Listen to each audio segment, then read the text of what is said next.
આણંદ જિલ્લામાં ગૌવંશના કેસો કરવા માટે પોલીસ અધિક્ષક શ્રી જસાણી સાહેબે સૂચના આપેલી, જે અનુસંધાને તારીખ 12/4/2025ના રોજ આણંદ ટાઉનના પીઆઈ વીડી ઝાલા સાહેબ તથા તેમની ટીમે આણંદના પોલસન ડેરી રોડ ઉપર આવેલ તાસ્કન સોસાયટી નજીક આવેલ ખાટકીવાડમાં આવેલ રોયલ ચિકનના ખાંચામાં આરોપી આસિફ મિયા અલ્લાહ રખા અહેમદ મિયા કુરેશીના ઘરની બાજુમાં તેને બનાવેલ ઓરડીમાં જીવતા પશુઓ તથા ગૌવંશ મળી કુલ 705 કિલોગ્રામ ગૌમાંસ તથા ગૌવંશ કરવાના સાધનો મળી કુલ 1,48,200 રૂપિયાનો મુદ્દામાલ પકડી આરોપીના વિરુદ્ધમાં ગૌવંશ કતલનો ગુનો રજીસ્ટર કરવામાં આવેલો હતો.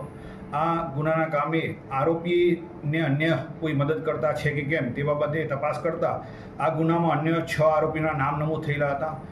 6 આરોપીઓ પૈકી સદ્દામ હસનભાઈ કુરેશી, ઇનાયત હસનભાઈ કુરેશી, પીરુભાઈ સત્તારભાઈ કુરેશી, એજાજ અલ્લાહ રખા અહેમદભાઈ કુરેશી, ઝાકીર મિયા સત્તાર મિયા મલેક તથા રમણભાઈ સોમાભાઈ સોલંકી બારૈયા રહેવાસી ચાંગા, આ તમામ આરોપીઓની ધરપકડ કરવામાં આવેલી છે.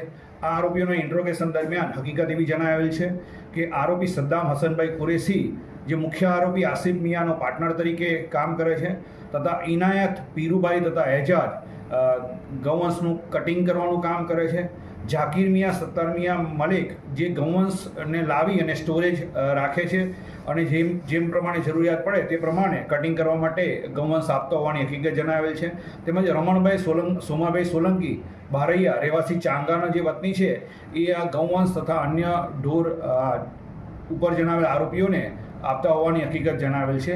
આ આરોપીઓનો ક્રિમિનલ હિસ્ટ્રી ચેક કરતા સદ્દામ હસનભાઈ કુરેશી આ અગાઉ 2 ગૌવંશના કતલના ગુનામાં પકડાયેલો છે. તેમજ આરોપી ઝાકીર મિયા સત્તાર મિયા મલિક લૂંટના ગુનામાં 2011ના વર્ષમાં પકડાયેલો છે. આ તમામ આરોપીઓને પકડી અને આણંદ ટાઉન પોલીસ સ્ટેશને સફળતા મળેલ છે.